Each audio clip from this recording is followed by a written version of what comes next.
Raise this chair just a little bit. Okay, there we go. That'll work. All righty. See where the lions are.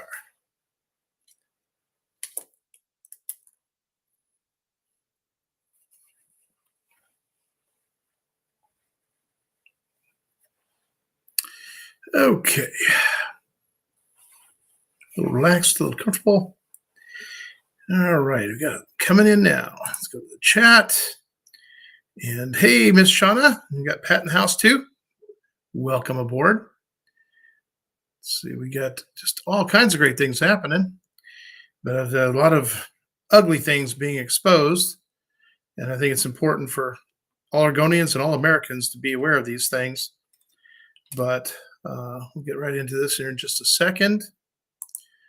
As we get a few more people in here. Hey, Larry, good to see you.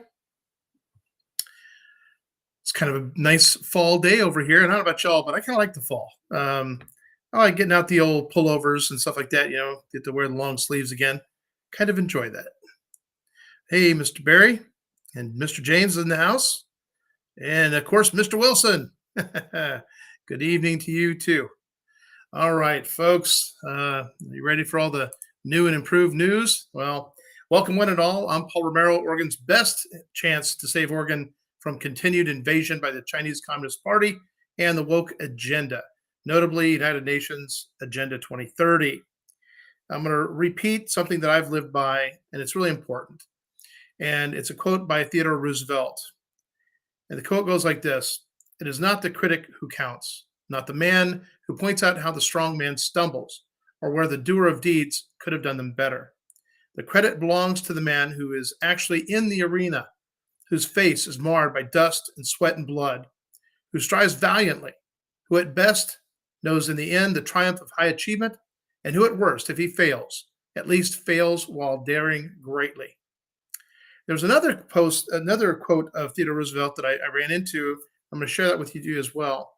And what he said was, to announce that there must be no criticism of the president, or that we are to stand by the president, right or wrong, is not only unpatriotic and servile, but it is morally treasonable to the American public. Nothing but the truth should be spoken about him or anyone else, but it is even more important to tell the truth, pleasant or unpleasant, about him than about anyone else. One of the things that the Lions Den has been about is about the truth. We get the truth out, whether people believe it or not, doesn't really matter. At some point, they cross the truth in their travels, and they realize, oh my goodness, what they shared on the Lions Den was the truth, much to their shock and surprise.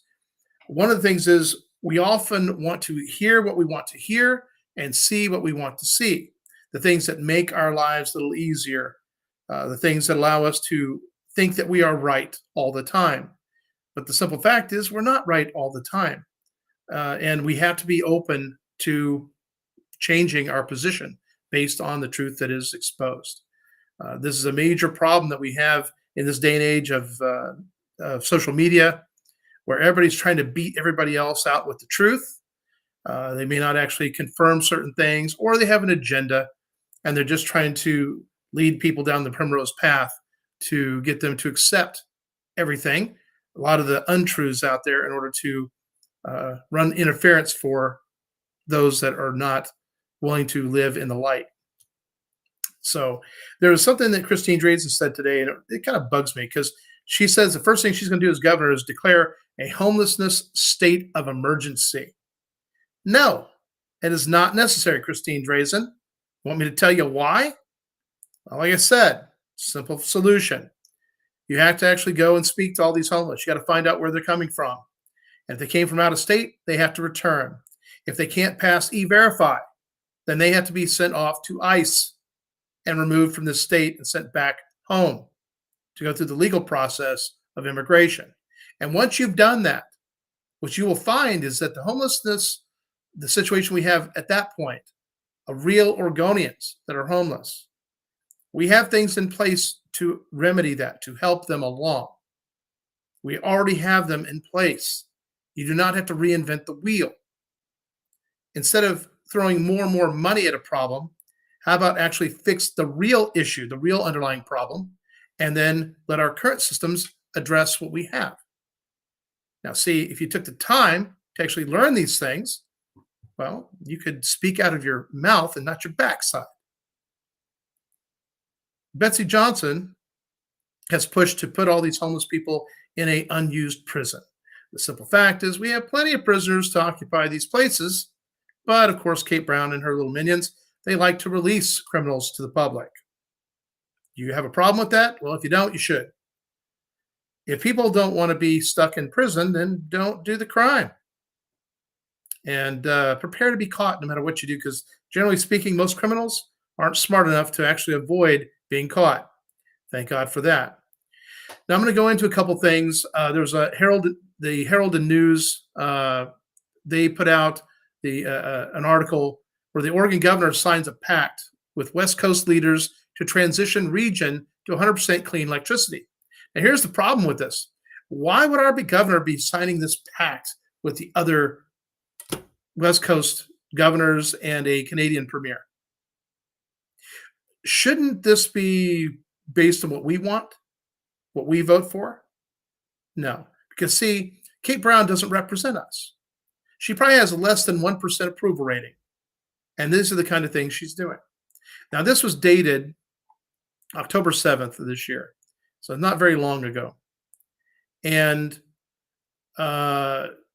basically, this pact was to make the region, the West Coast region here, the first on the continent to transition to 100% clean electricity and a low carbon economy, which is going to put you without electricity for heat, yeah, and without gasoline for your cars.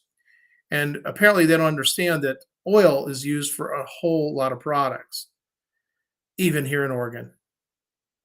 Now, Oregon Governor Kate Brown joined Governor Gavin Newsom of California and Governor Jay Inslee of Washington State and British Columbia Premier John Horgan in San Francisco.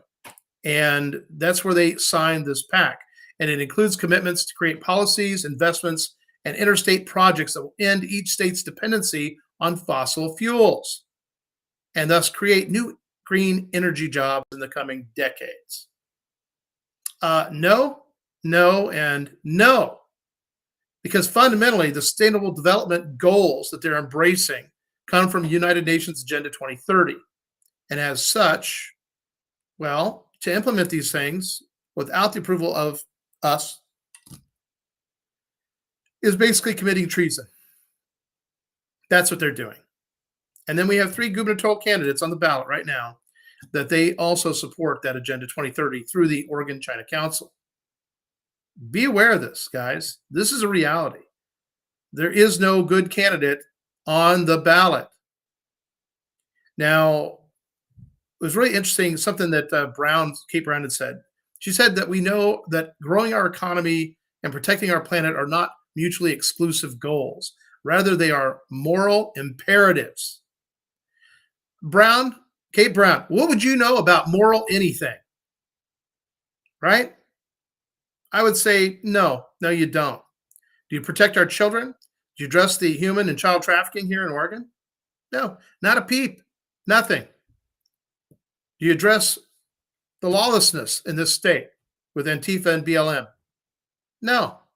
In fact, if anything, you attack our law enforcement. You make it more difficult for them to do their jobs, with the exception of possibly the state police. But then again, they're the ones that protect you. So, now these leaders also committed to working collaboratively on wildfire and drought mitigation and to collectively invest in stemming those impacts of climate change. Again, they're all part of the whole climate change fraud, okay? Drought mitigation. How about this, California and Oregon? Stop draining your reservoirs and then begging other states for more water. How about that? Yeah, that would be a much better choice. But see, their goal and ambition is to create worse drought in our states. Northern California, go talk to the farmers and ranchers all the way throughout California. California was a great green belt at one point. Now, not so much. Farmers, ranchers, they have to fight for the water they get, and that water is far from what it needs to be. Could this be fixed, remedied? Absolutely. Do they want to do it? Not really. But they have no problem spending money on climate change. It is not climate change that we are fighting.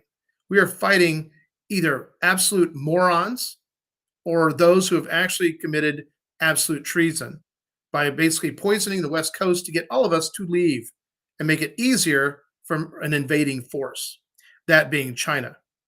Now, you may not believe this. That's fine. That's your prerogative. But the fact is, it doesn't make it any less the truth. Now, this pact includes commitments to continue investments in interstate electric vehicle charging stations for the next 5 years, as each state and British Columbia have done with the West Coast Electric Highway that includes charging stations every 50 miles along major roadways between British Columbia and the states, building a network of hydrogen refueling stations for vehicles with hydrogen fuel cells, introducing collective emissions reduction targets for medium and heavy duty vehicles, such as large vans, buses, and semi trucks, and exploring the potential for a zero emissions corridor for such vehicles along Interstate 5 from Southern California to British Columbia within the next 10 years. Do I support that? Well, I got to admit, if you have an electric vehicle, I think you should be able to charge it. Here's my question to you. Do you have the kind of time to drive from one location to the next to recharge for 8 to 12 hours and then continue on? Do you really have that kind of time to waste in the course of your trip? I'm thinking not. We're generally trying to get from point A to point B and back to point A as soon as we possibly can, not dragged out over a period of 3 days. That becomes the problem. So there's an efficiency issue.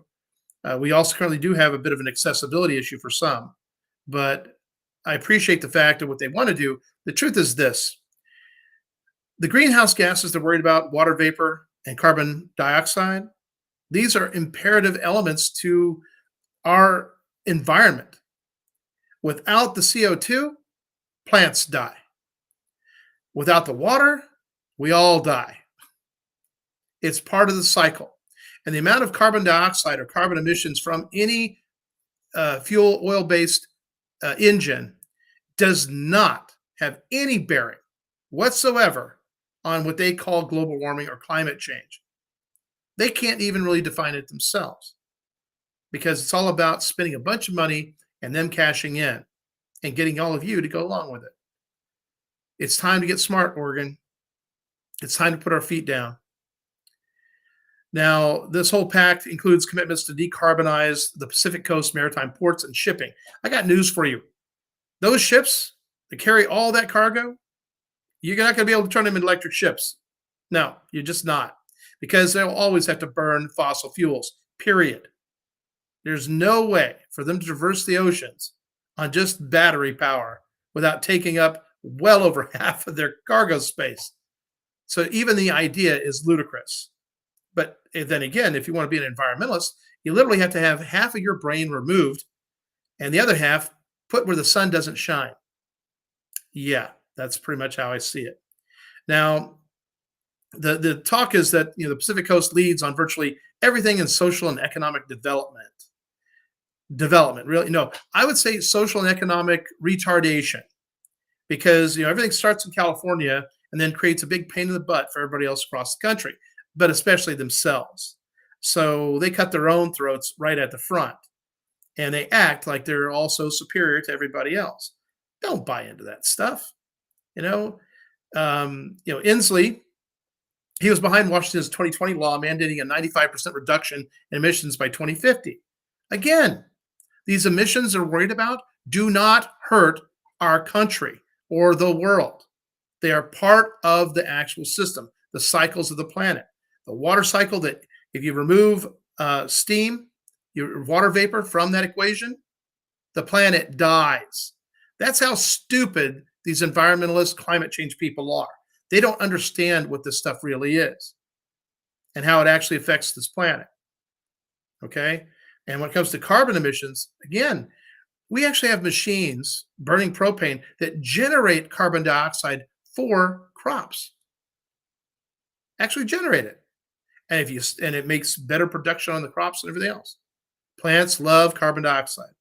So if these people really want to stop CO2 emissions, then my recommendation is for all of them to stop breathing. I don't think any of us would complain that they stop breathing. Nope. So it's on them to do their part first, right? Okay. So I'm going to move on from that. See, so where does Oregon stand amongst the other states, right? Well, let me tell you where we're the worst on everything. So we're pretty much the worst, running alongside a few others. In one category was homelessness, but I'll tell you why. Because all these other states ship their homeless here. Portland is the mecca for drug users of all kinds: cocaine, crystal meth, heroin. And of course, the whole state's legalized for marijuana. Well, actually, the whole state's legalized for all those things. And our rate of overdoses has doubled since Measure 110 went into effect. And that is the measure that actually allowed heroin, cocaine, meth, and all these other things to be used on a recreational basis. And in Portland, they're so worried about straws. They don't want you to have a plastic straw, but the amount of plastic in the average syringe would create probably about maybe a half dozen straws. So they're not too worried about all the syringes, but they're really worried about plastic straws. The idiocy is just remarkable. So if you get a chance, we have to come up with a new law that if somebody is really that stupid, that you can actually like take a newspaper and smack them upside the head, that you're well within your rights to do that so that they can at least get the point. The next one is poor education standards. And I'm going to get into that in great detail tonight. Graduating individuals who can't read, write, do simple math, or think for themselves. Herd mentality is what they're teaching in schools now. It's so pathetic, and they're so proud of it. This creates a population who is ripe for communism, for socialism. Okay, keep that in mind. So young people, wake up, because the freedoms you enjoy currently, they'll go away if that comes to pass. Number 3, promoting and running camps geared towards domestic terrorism, anarchists, Antifa, BLM, communists, and Marxists. Guys, they're doing a full court press to push socialism and communism. And the best way they can do that is to create what we call cultural Marxism. And that is an absolute division in any venue they can, whether it's color, education, income, anything. The more division they can create, the less likely we are going to turn on all of them. So what I'm telling you all now is this: it's time to identify all of them, which we all know who they are, and let's make them infamous. Let's make them, they need to be afraid wherever they go. They need to be afraid of all of us. And until they truly are afraid of all of us, they're going to keep doing this stuff against us. They're going to keep not representing us. They're going to keep not protecting and defending the Constitution of the United States. They swore oaths to protect and defend these things, and yet they've not done these things at all. Oh, okay. Oh, wow. Keep me posted, please. We have a family friend. She's an artist. She's really awesome, and she had to undergo some surgery, and it's just terrible what she's going through right now. And I have to wonder if it's just absolute incompetence of our current medical system. They have literally created more and bigger problems for this young lady, and man, our heart breaks for it. She's kind of an adopted daughter for Oksana and I, and so please pray for Olga. Thank you. So next we have number 4, legalizing hard drugs that hinder and jeopardize any chance of drug recovery and puts the lives of others in danger due to those strung out on drugs or driving on our roads. Again, we're back to Measure 110 that I don't believe for a second was passed. Hey, Scooby-Doo, just relax, buddy. Okay? It's okay. Mommy will be right back, I promise. Okay? So why don't you just have a seat, chill out. Okay, good boy. All right. So like I said, in the course of legalizing all these hard drugs here in Oregon, they created more problems and bigger problems. And on top of it all, we end up with governors from other states shipping their homeless here. Yeah. How does that help Oregon at all? It doesn't. And it's our very own leadership that has created the problem. The legislature, the governor. And on top of it, we have an attorney general that apparently doesn't know the law or just isn't willing to enforce it. but she obviously supports communism, socialism, because she thinks she's going to be in charge. So here's my thing, guys. If that ever comes to pass, I promise you this, none of them are going to end up being in charge. And there will be a revolution, fundamentally, probably a civil war. And they are literally trying to create the conditions that justify it. But they're also trying to make us complacent. You know, China's been taking over the state property by property, and they have people in the Oregon China Council that are literally facilitating this process. Those people involved with that are absolute traitors. They are guilty of treason, and I can't wait to get to hold them accountable for that. Let's see. And by the way, all these people on these legalized drugs, it puts lives of other people in danger due to those strung out on drugs and driving on our roads. Although they got to admit, a lot of the homeless that are drug abusers, they're not generally on the roads too much, except for walking. Number 5, sex and child trafficking, child and human trafficking. The narco slavery rings here in Oregon. They pop up here, they get shut down, get dealt with. We don't really know how they're dealing with them, only to pop up somewhere else. So the feds really aren't doing a very good job themselves. There's no real prevention going on, and that is a problem. Number 6, very few attend church or believe or follow God's holy word. Most unchurched state in America. I wonder why that is.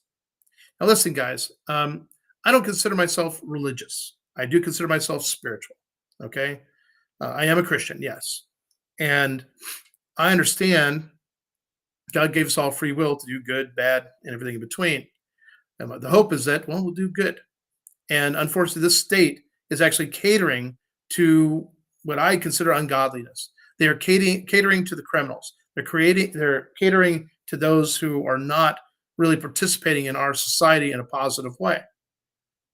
And it's most unfortunate, but it's how they've been corrupting the state, creating the conditions to corrupt it even further, to corrupt our youth. The sex ed they're doing all the way into the first grade and kindergarten. All this is meant to corrupt us, every bit of it. And as adults, we have to fight and defend the young people. And when I say young people, I'm not talking just about babies to 18. No, I'm talking about all the young people. We have millennials, we have zennials, and their life is different than ours as Generation X or the baby boomers. But all of us eventually get to the same point. We experience life, we figure it out, we find a way to navigate it all, and then we get through it. And even the millennials, even the zennials will do the same thing. But see, they have to rely on, well, mostly Generation X right now to help facilitate that. So as Generation X, that's part of our responsibility. We have to help them find a way with what they know, with what they do, with what they like. But what's crazy is how the very things that they like, that they want, are the very things we grew up with. So we're the right people to talk to. And of course, they've been pushing the whole sexual immorality, homosexuality, transgenderism. And my thing is that if that's who you're going to be yourself, then you be yourself. You do not impose on somebody else. You do not have children. You do not get to impose on somebody else's children. It's a fundamental violation of parental rights. And that has to stop now. And I don't see any of these gubernatorial candidates talking this way at all. They're afraid to. And if they're afraid to do it now, they'll be afraid to do it then. Okay? I don't care who threatens me, and I get threats. I get mailed stuff anonymous all the time. I get some of them that I recognize a certain way that I do not even open them. I go right into a Ziploc bag. It just comes with the territory. I'm not going to live this life in fear. I'm not going to run for office in fear. I'm not going to serve the people in office in fear. Fear has no place in any of this. So go boldly or go home. Open abortions, legalize murder with no limitations. And I'm going to reiterate this because, as I told you, as governor, I would not make abortion illegal. I would not push to do that, at least not yet. And the reason being is this. I see this as a very bad choice that people have. And they're going to get it done one way or another, whether they leave the state or stay here. But fundamentally, we have to take the money out of the industry. Once you do that, you can effectively kill it off. It will go away and or move to another state. But either way, it also gives a path, an idea, a guide for other states to follow themselves. This is the deal.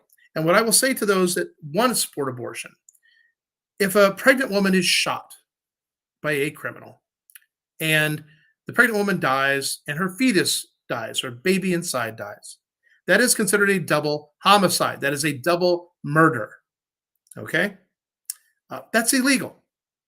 And if that same criminal, say, were to shoot that person and just kill the baby in the process, the mother survives, that's still considered a homicide of the infant, of the baby. That is murder. So, what's the difference between somebody shooting a pregnant woman and a doctor actually committing that same crime via an abortion? It's really no different. And for doctors, part of their deal is to do no harm. And those that insist that abortions are women's health care, no, you're going to need health care after the abortion, not before it. Guys, the family unit, making sure that even young people understand there's ways to prevent unwanted pregnancies and that they should exercise them. The fact that they seem to not even consider it is really troublesome for me because it doesn't make any sense. You know, why put yourself in jeopardy? Why put yourself at risk if you're that serious about it? But ultimately, what really is going to fix that problem has nothing to do with making abortion illegal. It's going to have everything to do with the family unit. It's going to have everything to do with what we do for our children and prevent the public schools from indoctrinating them to make it all okay. That is a problem. They're killing way too many infants, too many babies. We need that population. But part of it is the whole population control. And there's people making money off it. The other thing I'll suggest to the people that support abortion is this. Think about all the money they make off of the abortion, the aborted baby, and all the baby parts for whatever they're using it for. Think about that. And does the mother benefit from that at all? No. She got a free abortion. And my question to you is, was it really free? No, it wasn't free at all. They're making more than enough money to cover the abortion and their profits and then some. And enough for one of them apparently to go buy a Lamborghini, which I wouldn't mind having a Lamborghini, but I'm not going to kill and chop up and sell off baby parts to do it. So if you support abortion, ask yourself this question. Do you support that really? And most people who support abortion, once they even see a cartoon description of the process for these abortions, these late-term abortions, they become, well, pro-life in the course of just seeing that cartoon. Imagine if they saw it in real life. Yeah, so keep that in mind. Number 7, what other way is Oregon one of the worst, if not the worst? And that's communist, Soros-funded politicians. That's right. And habitual liars. We have that throughout our legislature. Matter of fact, something that shocked me, because we were doing a whole lot of review and investigation on the Oregon China Council. And one of our local Republicans for House District 1, David Brock Smith, boy, he's in like this with the Oregon China Council. Big time. David, yeah, you're not going to be in the legislature much longer, okay? And if I have to run the recall myself, we're going to recall you. And we're going to get somebody else put in there. So you just stand by for that. Frauds. We have some of the worst people that are the biggest frauds in as our representatives. Their interest is not for the citizens that live here, but they are in favor of a system of tyrannical rule. But they get to hide. See, if and when the public becomes aware of this, what do? They scatter like cockroaches. They quit. They don't run for office anymore. That's what they're doing right now. A whole bunch of them realized that we found out they were cockroaches, and they have scattered. Now, there was House Bill 2574, and this actually is where Oregon is now allowing human composting into the soil and water, aqua cremation. And they were so concerned and worried about polluting our waters and doing things could literally affect us all. I don't really feel like we need to be eating our dead neighbors, do you? Or drinking them. That's not a smoothie I would enjoy. And the fact that Oregon's allowing for this, why? Why would they be doing this? This is sick. House Bill 2323. This law prohibits anyone from making false statements about election fraud. So this is fundamentally an attack on freedom of speech, our First Amendment, peaceful assembly. And of course, we know how trustworthy Biden's FBI has become. And the FBI here in Oregon? Oh, good Lord. It's embarrassing. Now, I know there's still good FBI agents. I actually know some. There are good ones. But they're literally having to hide. Okay? And there's a whole bunch of not good ones. Do we have a problem in Oregon with the FBI? Yes, we do. As governor, there is something I could do about that. They're not going to like it, but I am. And I know all of you would too. Then we have House Bill 2932. Now, this is an Oregon law enforcement agencies. Oregon law enforcement agencies must participate in the national use of force data collection operated by the FBI. Now, listen, guys. I like our law enforcement, to serve and protect. And the simple fact is, I know that some people that get into law enforcement are all about whooping up on people. Oh, yeah, I know. It's crazy, but it's true. There are those that were beat up as a kid or bullied or whatever, and then they become a police officer just so that they can turn around and bully somebody else with a badge. Does that happen? Yes, it does. Does it exist? Yes, it does. But those people can actually be weeded out through basic psychological exams. Okay? And yes, we need to do that. But the other thing we need to do is teach our law enforcement how to be there to truly serve and protect so that the public at large sees them in a very positive light. You were judged by your actions. However, there's entities out there that are trying to get us all to judge them by some other individual's actions. What an individual does is not what they all represent. So please keep that in mind. So then we have House Bill 3273. Law enforcement agencies will no longer be allowed to release booking photos to the public. Now, this is where I have some expertise. Because see, the Douglas County Sheriff, when you're arrested in this town, this county, your picture goes on their website. And it lets you know drunk driving, domestic abuse, whatever you've been actually charged with, what they had enough evidence to charge you with. And here in Douglas County, they had captured like 5 or 6 Antifa arsonists, okay, during that 2-week period. You remember when all Antifa disappeared out of Portland and then fires started popping up along all these different roads. Yeah. Tells you how lazy they were. They didn't want to go all the way into the woods, although they have done that now. So anyway, I had an inside source where I learned that these people had been arrested, that they didn't have enough evidence to charge them with arson, but all of them had outstanding warrants. Because of that, the sheriff was able to hold them in jail for a pretty good little period of time. Okay. And then, of course, they asked me to remove my tweet.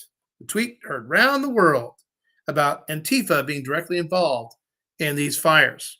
And that information, like I said, came from actual sheriff deputies through another source. And I trust this source with my life. Okay. And, I had the truth.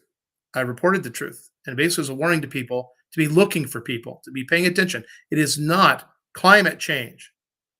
It is not down power lines. All the little fires they tried to start out Looking Glass Road, where I live, all the way up to Wagon Wheel, where a couple acres got burned there, I believe, before people rushed to it and put it out themselves. This is what we're dealing with. So this law basically puts it where, and then what happened was we got copies of the photographs and we went looking to determine who they actually were. And we were able to confirm that they were part of Antifa out of Portland. All of these people they arrested. And we went forward with my statement publicly, and the local sheriff asked that I remove that statement because it was not true at all. And then because I refused, next thing you know, the FBI comes in and says, We did a thorough investigation, and nope, nothing Mr. Merrill said is true. Now, what's funny is at no point did they interview me. At no point did they ask for my source to confirm me this information. Settle down, buddy. I know. She'll be okay. And Antifa is domestic terrorists. All of them. And a lot of them are young people that aren't smart enough yet to realize just how stupid they were. And of course, they don't want to have their photos taken because that's the deal. Here in Oregon, my thing is this: if you're wearing a mask in the course of any type of peaceful demonstration or even a riot, you're automatically arrested. You're a domestic terrorist. If you got to hide who you are in the course of what you're doing, then obviously what you're doing is wrong. It's that simple. So the fact that the local sheriff in Douglas County pulled down the photographs of those people, well, it was too late. We already had the photographs. So now this new House bill was where law enforcement agents can't post photos to the public. How is that good for anybody except to protect the criminal or to protect the agencies that are protecting the criminals, like the FBI, right? Yeah. Or the sheriff. If Sheriff Hanlon here in Douglas County, he's got a pretty good legacy. He's got a pretty good, at least mostly what I know about. However, because the human and child trafficking goes through this county that has pretty much been unchecked, that raises a couple questions, doesn't it? Yeah. The fact that Antifa has been able to operate here unanswered. Yeah, it makes me kind of question that too. It makes me question, let's see, who is it? Malheur County. Remember Sheriff Ward? Remember him? Yeah, guess where he works now? He's the deputy sheriff here in Douglas County. Apparently the feds worked a deal with Sheriff Hanlon. Yeah. Again, who do you trust? Yeah, I don't trust them either.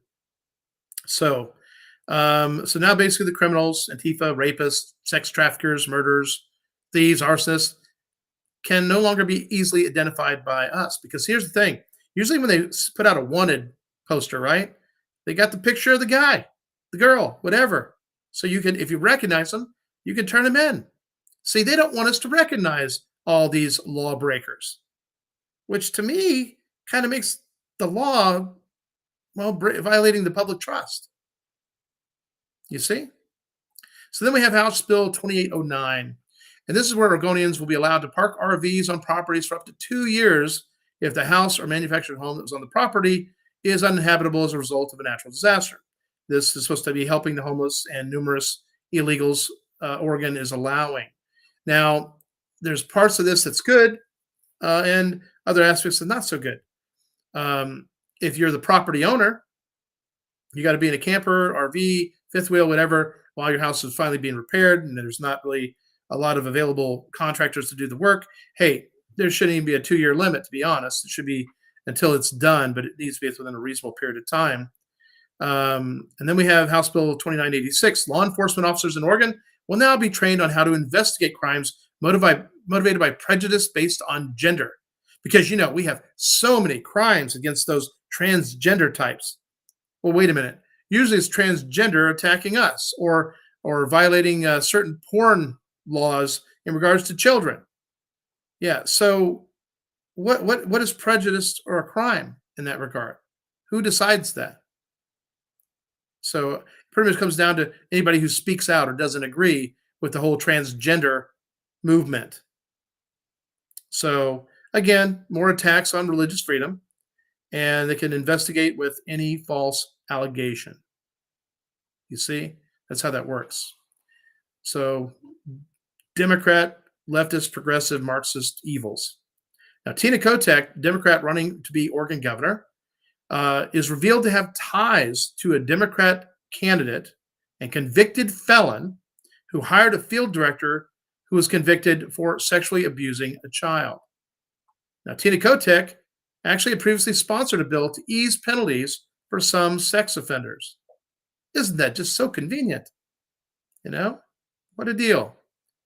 Listen, guys, the law, the Constitution, the Bill of Rights, it's for all of us. And as long as we all abide by it, It works for all of us, but there's always going to be those that don't abide by it, and then they're going to want uh, special breaks. Any person in office that obliges that situation is violating the public trust. And get familiar with that term. Learn it, understand it, use it. You're violating our public trust. Do your job. Let's see. Let's step back over into the studio real quick, and because I know we have a few more people in here. Let's see if I can any other questions. We got Miss Shauna there, of course. Let's see. Hey, Tammy, you made it. Good to see you. Um, see, Gettysburg's in the house with Mr. Terry. Good to see you. And Miss Jennifer out of Tillamook. Good to see you too. We've been toying with some new ideas and also how we're going to reach out to young people over the next 4 years. And we're going to be going to Twitch. Oh, yeah. In addition to everything else we're doing. So we'll still do our lives. We're going to try to still do them twice a week, Wednesdays and Sundays. We're going to maintain that schedule. And then we're also going to start reaching out to young people through various venues to get their attention and, well, do a little mentoring, right? Make it fun, make it entertaining, keep it energetic, and, well, play on their playfield a little bit, right? Hey, Tina, glad you made it. Let's see, what else we got? Mr. Flander, Mr. Dale, good to see you. Carol Purvis in the house. Notice was at 6:08. Interesting. Why? Because I actually started, I think, literally about a minute before 6. So I don't know what happened there. Hey, Steve, good to see you. Warrenton is in the house. Yeah, I'll tell you what, guys. This has been an uphill climb, and I got some other news today. The people involved in trying to prevent me from being the candidate for the Constitution Party, and they were all in for that stuff. That was like their life. Okay, it's all they did.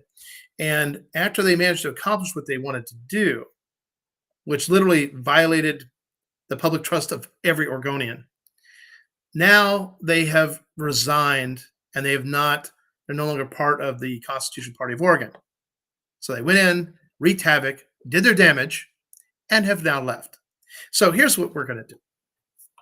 We're going to create some wanted posters with their faces on there so you recognize them wherever you might see them. So that you can give them, well, your 2 cents. Because the simple fact is they violated your rights. They violated my rights by what they did. And they're just so smug and proud of themselves. But what they never stop to think about is the fact that by them breaking the law, by violating all kinds of different things, and the sad part is that in order for me to actually go get them convicted of some of these things, I have to actually take them to court myself. Well, that costs a lot of money to do that. And when I have it, which, by the way, there's statute of limitations, it's like 7 years out.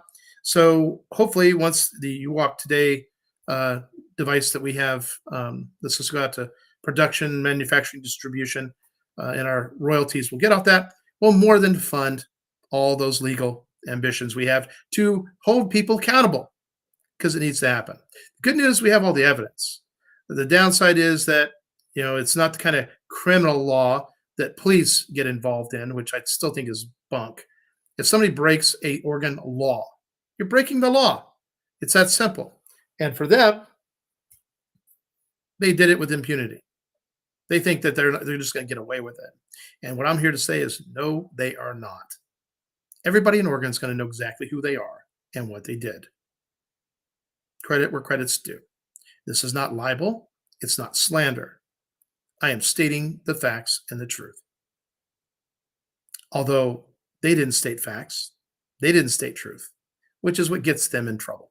So stand by. That's coming too. Let's see. Vision and grit and the determination to fix it. Listen, and here's the thing, guys. All of you can have this, and I'm confident that most of you really do. A lot of times the problem is we don't really know what to do, where to step off and what direction first, And sometimes it's a small thing, sometimes it's a bigger thing, sometimes it's running for office. And what you're going to see with me and every one of you, even you retired people, old school is still the best school. I trust you way better than I trust some of the other people that are coming up. It's a matter of stepping into the arena, but you don't need to do it alone. So part of Our reorganization in this process is going to be to establish a way to educate potential candidates, whether it's school board, county commissioner, city council, mayor, right? How many people know who the mayor of Roseburg is? I live here and don't know who that is. No idea. Yeah. Isn't that something? hmm So don't feel bad. I don't know some of these people either. But the fact is this: we need good, smart, capable people to step into the arena and help fight the fight. And when we all do it together, it's easy. It's a lot easier. And that's how we do it. Okay. So when I run for office, any office, whatever it might be, there'll be a whole lot of other people running when we're going to be on the same playbook.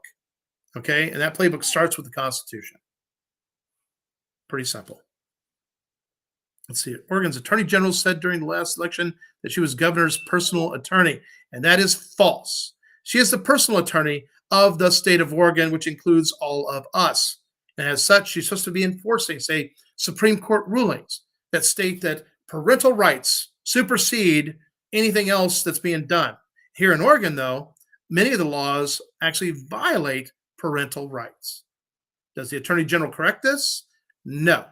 That is a complete total failure on her part. Okay. When the people vote on something where illegal immigrants can't get driver's licenses or registered in the DMV and thus not get ballots in the mail, and we say no, but the legislature gets coerced or whatever into saying yes, and our governor signs off on it, again, we're back to a violation of the public trust. And the attorney general is the one that draws the line. Our attorney general is a twit. Yes, and she should be treated accordingly. I am so tired of what I call less than mediocrity being raised to the top. It makes no sense. There's a movie out there called Idiocracy. We are literally living it. Really. The climate change crazies, all that stuff. Yeah. The cap and trade that our governor exercised through executive order, which is not legal. And a good attorney general would say, you can't do that. I know that. They know that. But they do it anyway because they think they can get away with it. And one day they won't. So until then, we just keep fighting the fight. And that's what we got to do. Let's see. So doctors no longer have the oath to do no harm. See, there you go. That is a crime right there. Yep, that's what we all thought. And the thing is, did any of us really get told, oh, yeah, the doctors are no longer under the Hippocratic Oath to do no harm? So now doctors, it's okay for them to do harm? Okay, doctors, if it's okay for you to do harm to me, then I think I should be able to do harm to you. That sounds fair. If you're not going to do your job and do it the right way, then I reserve the right to come back and whoop your backside. What do you think, guys? I think that would be a good counter oath for us public people that may have to go see a doctor. You know, I mean, think about it. It's doctor, you don't want to need a doctor.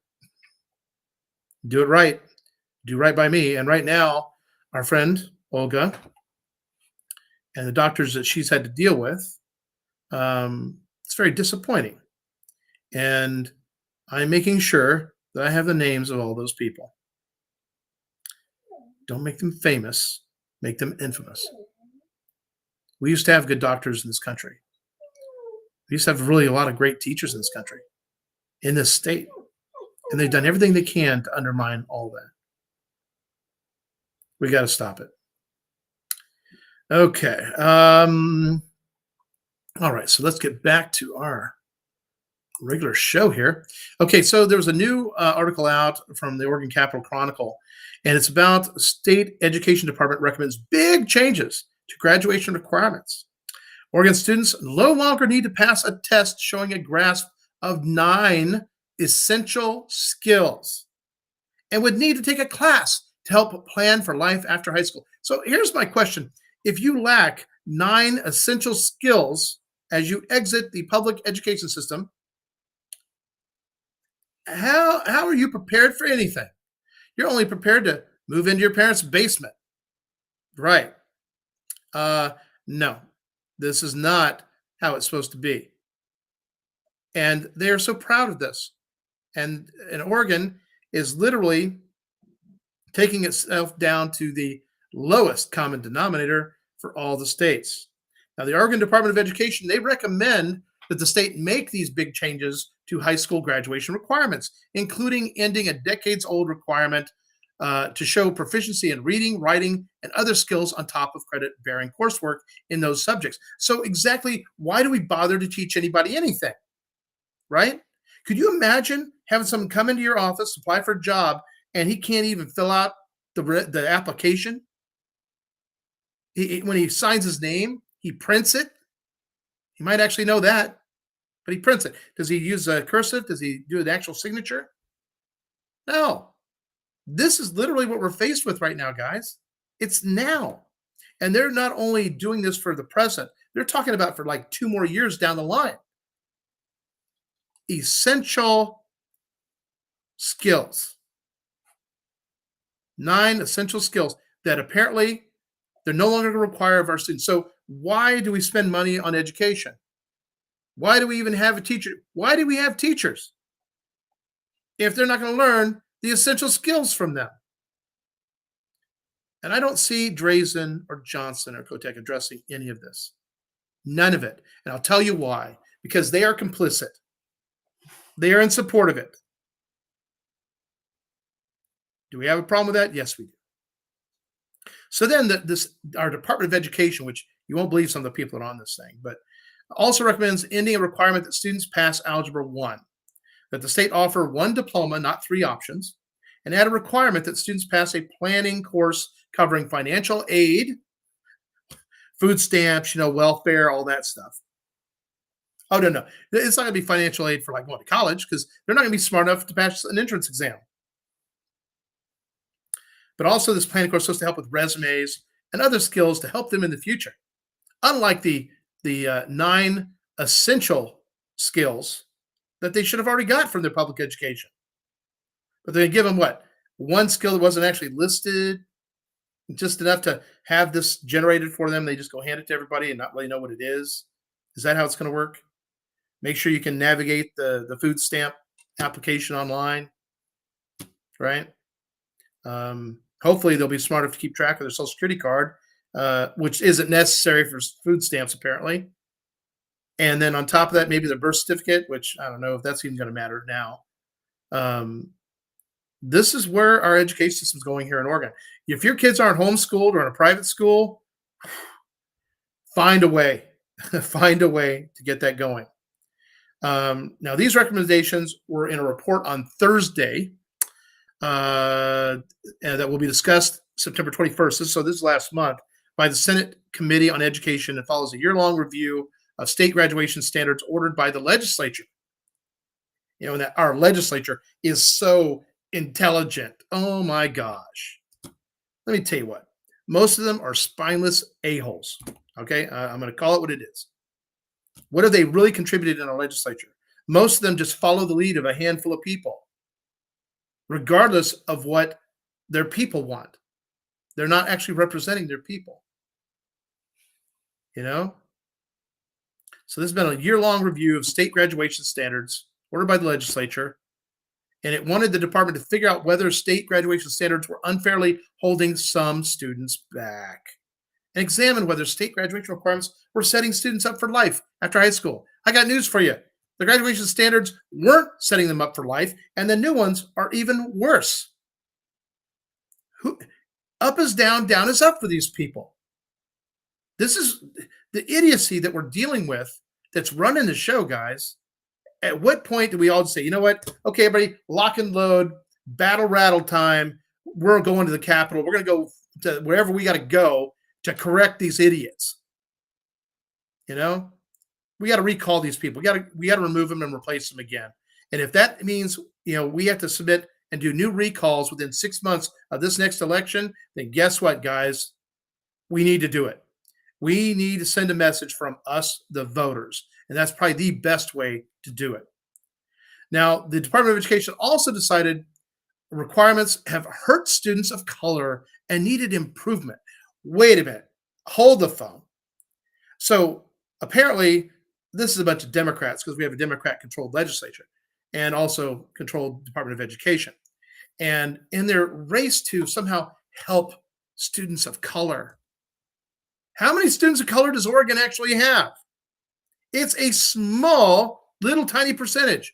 And then they're insulting them as if somehow they need it easier than everybody else because somehow maybe they're not smarter or as smart as, say, a white student. That's bunk. Every student has the potential, but in challenging them, you challenge them. Some people will be at the top of the curve, some people at the bottom of the curve, some people be past the curve. Not everybody's going to be an Einstein, but not everybody's going to be a moron. But if you do what they're doing, they're going to make everybody a moron. That's going to be the flattest line you've ever seen. And they're literally creating it. And it's all about socialist Oregon.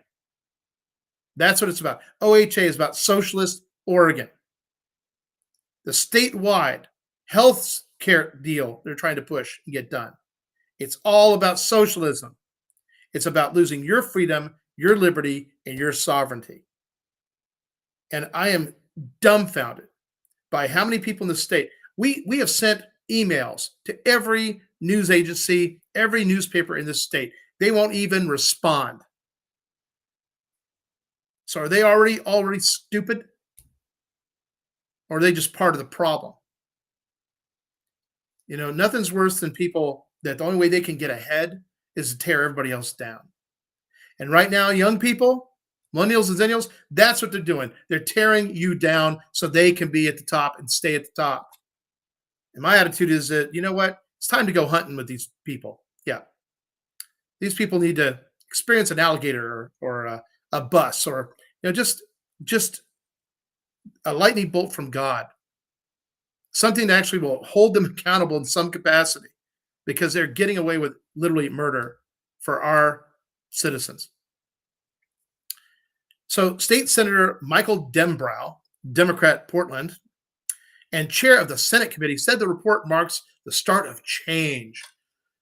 Every time I hear hope and change, I'm like, okay, you guys need to sit down and shut up. No, we can't tolerate that. So what he said, what we have before us is the end of the beginning. The end of the beginning. How about just a continuation of improvement? We don't need to have an end. We need to have an improvement. He also said this is the research work that we asked them to do, and the State Board of Education will take the lead on addressing these. So they say that the graduation rates rise, but gaps remain. Overall, graduation rates in Oregon have been on the rise in recent years among all racial and ethnic groups and socioeconomic levels. Why? They've made it so easy. You could be brain dead going to public school and graduate. Because you know what? You don't need the 9 essential skills to function in society. Oh, wait a minute. Yes, you do. And this idiot, Dembrow, let me tell you what. We need someone to run against this guy. We need to replace this guy. This guy, the only way he can appear intelligent is to make everybody else dumber than him. And that's what they are doing. In 2014, the on-time graduation rate among all students here in Oregon, actually, I think maybe for the whole in the nation, was 72%. And no, actually, that was for Oregon. And we were the lowest in the nation. By 2019, it was up more than 10%. The pandemic, of course, set that back slightly to just over 80%. But that is still among the highest graduation rates the state has ever held. So despite the gains, gaps remain among the student groups. In 2021, graduation rates for students from low-income families were about 10 percentage points below the state average. So are they helping rural Oregon? No. Are they helping the big cities in Oregon? No. It's all the same problem for everybody. Now, male students are still graduating at a lower rate than female students. And while the gap of graduation rates between white students and Black and Hispanic students has shrunk dramatically due to higher rates of graduation among the latter groups, because we're allowing them to be dumber and not get educated, Graduation rates remain lowest among Native students and Hawaiian and Pacific Islander students. Again, go look up the actual numbers of how many fall into each one of those categories on a percentage basis. You're going to be shocked. Okay. They make it sound like this is a gigantic problem. No, it's not. And the simple truth is, if they fix and actually teach the 9 essential skills, at least the ones who are graduating are prepared to go into the workforce to a certain degree. Instead, we have a whole lot of everybody that's not prepared for life. So, and they claim that among the reasons for this, the report said that the methods used for the essential skills assessment were geared toward white cultural values and were not adequately measuring individual students' knowledge. And that is a bunch of bunk. What are essential skills? Reading, writing, basic arithmetic, balancing a checkbook, doing a tax return, which I want to get rid of. Basic skills. The ability to communicate effectively, the ability to read. Come on. That wasn't adequately measuring. So, in other words, let's give all these students no knowledge, no nothing, and we're going to base it on cultural values. I got news for you. We're all Americans. For the most part, we all have pretty much about the same cultural values as Americans. Although some people don't realize what's most important. Freedom, liberty, sovereignty, because they don't teach civics in public school anymore. There's a state law requires 4 years of civics in high school. How many do they get now? 0. Because they don't want these students, these young people, knowing their rights. They don't want them to know why their liberty and freedom is guaranteed or what that even means. So they're abandoning the skills assessment. So when the State Board of Education a decade ago approved the essential skills assessment, it had a practical motivation, according to Dembro, Democrat, Portland, who was on the board when it passed. So they passed the essential skills assessment way back 10 years ago.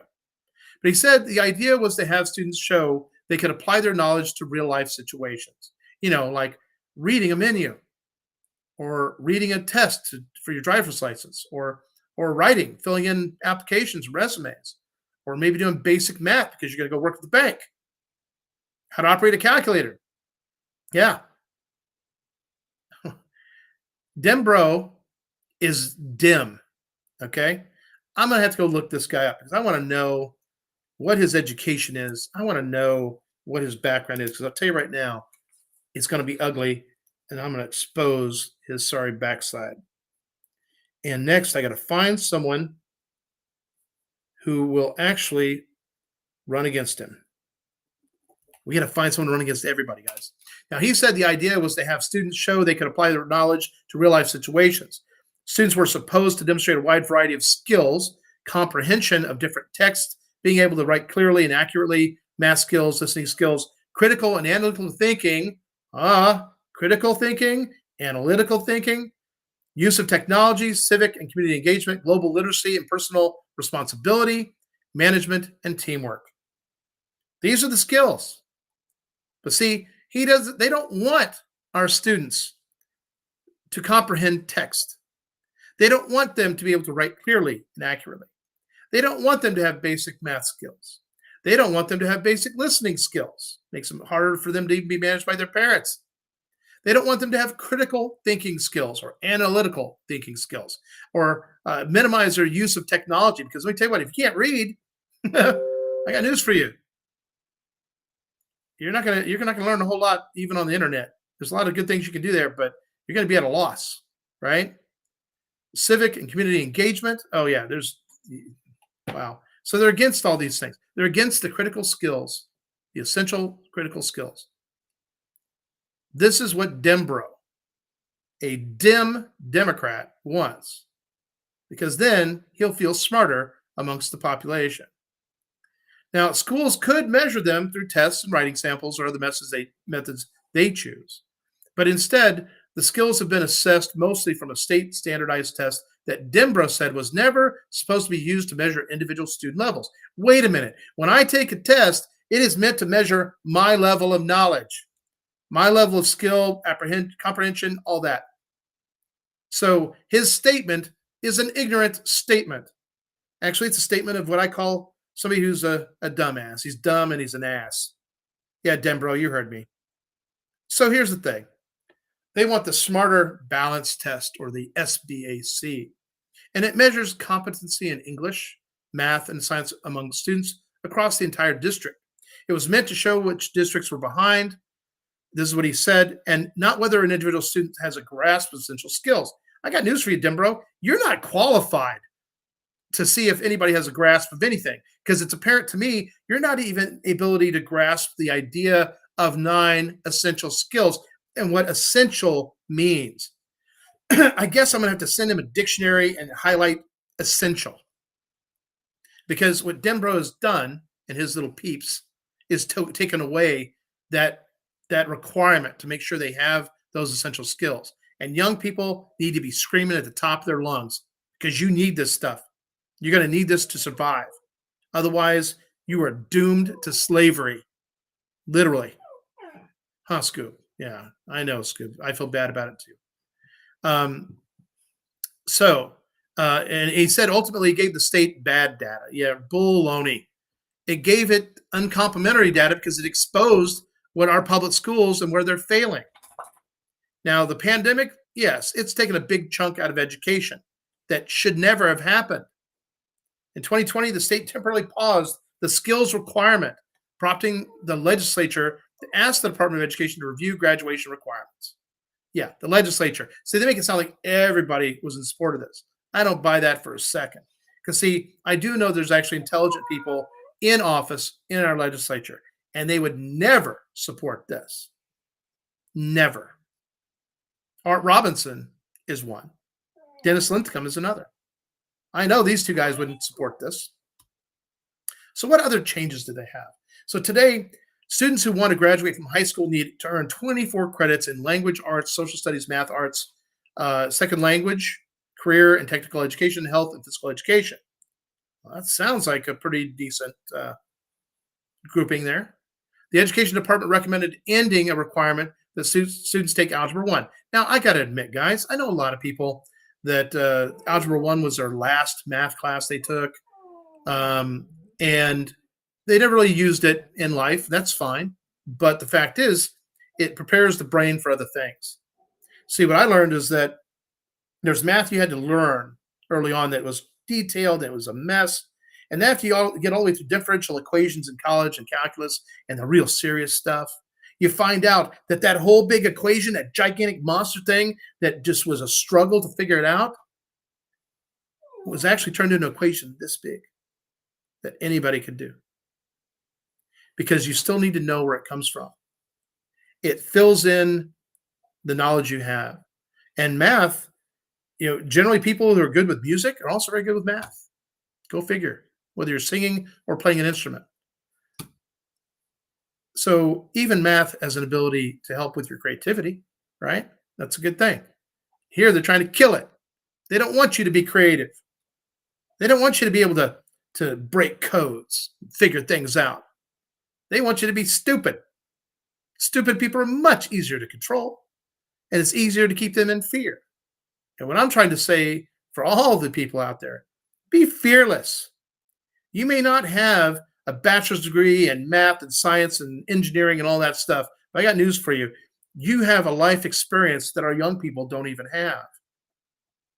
You have skills and knowledge and what have you that many of you may never even think to pass it on. Or you've tried to share it, but no one's receptive. We have to change that. We have to get the young people to realize that, you know what? We're cool in our own right. We've been there. We've done these things. And our education department is a joke. These people are truly guilty of violating the public trust. And they need to be prosecuted for this somehow, some way.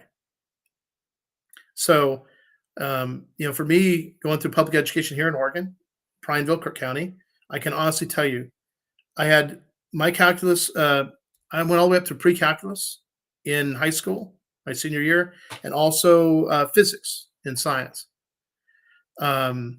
So it was biology, chemistry, chem physics, and physics. And then same thing with the English, all the way up through advanced English. Took computer science, learned how to program some in Fortran, Basic. Really didn't like programming, but you know, it was available at the time. It was intriguing, and it kind of got you thinking. And ultimately, for me, being a problem solver is kind of the core of what I do as an analyst. Um, Breaking codes in the past, being a communicator. This is what I've done. These are my areas of expertise. So they ultimately, apparently, a recommendation on the future planning course was to help students develop interviewing skills, write resumes, and learn how to apply for federal financial aid for college and complete applications for post-secondary education, such as technical schools and college. Well, I got news for you, people. Technical schools, what's the first math they teach you? Algebra. Why? Because you're going to use it. There's elements, it's amazing to me. So they took all these nice essential skills that we all need, that we all should have, and we all should get out of public school because, see, we're paying money for that public school, every student. And the teachers union, they're obviously not concerned with educating students. They want their job as easy as possible. They just want to just have to barely show up, collect a paycheck, and go home. That is a big problem with the teachers union. And all I can say about teachers, leave that union. Every one of you, pull your money out. Don't give them a penny a dime because they're the ones backing up people like this Democrat Dim Bro, right? Yeah, Dim Bro. That's one dumb hombre is all I can say. I can't wait to get him in a debate or something, and we'll fry his cojones. So, and for me, I only remember one diploma in graduate high school. You fulfill the requirements, you get the good, decent grades as required, and then you pass and you move on. Now, there was people I remember in high school. We had a gal, I won't say her name. She was a nice gal, but she literally was trying to stay in high school. She did not want to leave. And in a way, I can kind of understand that. I got to admit, it'd be a simpler time. If I could just go back and repeat the junior high, knowing what I know now. Oh, yeah. Sign me up for that. But that's not going to be in the cards. Now, the standard diploma most students receive, and students can earn instead a modified diploma or an extended diploma. The modified and extended diplomas were created primarily for students with disabilities who have demonstrated the inability to meet the full set of academic content standards for high school diploma with reasonable modifications and accommodations. Listen, there are people with disabilities. They lack a certain element in the course of their mental state or physical condition. It makes it difficult for them. It takes longer for them. There's nothing wrong with that. But what's crazy is that why would you take that denominator and apply it to everybody else that's normally functioning? That is a fully functioning brain. That's a fully functioning body that cooperates with it. So now we're going to give them all the same diploma. What does that mean? And the thing is, guys, this does not give them the skills they need to pass a college entrance exam. I know, Scoob, it's terrible, isn't it? This is remarkable what they've done.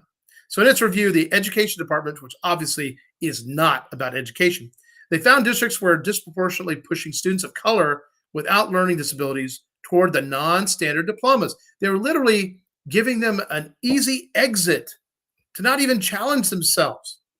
They're discriminating against these students.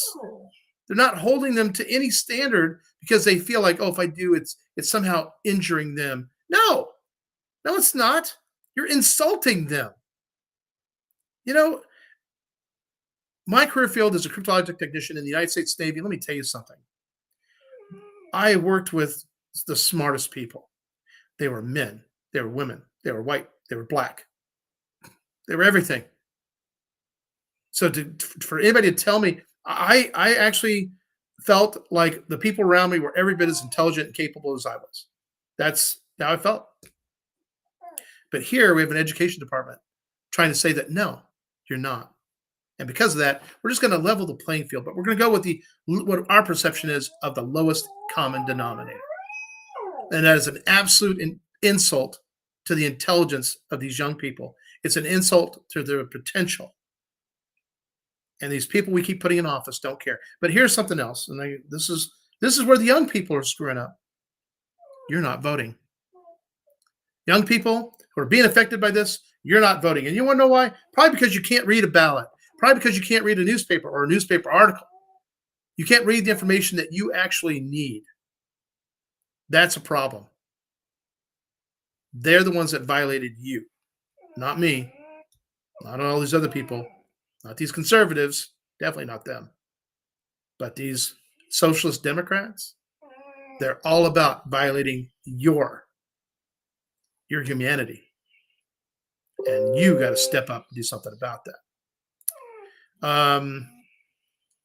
So let's see what else we got here. So apparently the department also the education department wants to kill the extended modified diplomas, basically offering the standard diploma to all of them. And now here we have another name that pops into the arena. I got to go research her too. Senator Sarah Gelser Bloon, Blouin, Democrat out of Corvallis. Boy, I bet she's a rocket scientist. What do you think? And she's a member of the Senate Education Committee. Another oxymoron. Proposed Oregon's extended and modified diplomas, which were approved by the legislature in 2007. Now this is okay. Whoa, wait a minute. She might be one of the people in the Senate that actually has a fully functioning brain. This is exciting, guys. Okay, so apparently she was infuriated by the recommendation to get rid of those the extended and modified diplomas. And her quote is this: "When we passed that bill, districts are making up their own alternative certifications for students with learning disabilities," she said, rather than awarding them a state-sanctioned and federally recognized standard diploma. In doing so, some schools denied students coursework required by the standard diploma. The extended and modified diplomas are federally recognized and force schools to provide students with equal opportunities and to help students with disabilities plan for graduation. Wow. See, what she proposed was actually effective. This is actually a good way to help even people with disabilities to still achieve the federal requirements without dumbing the whole thing down.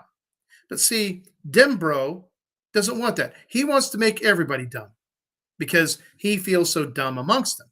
So if he can make them dumber, then he's not as dumb, right? That's where Dembro really stands. But I'm happy to see that, and I might have to probably reach out to her, Miss Bloon of Corvallis.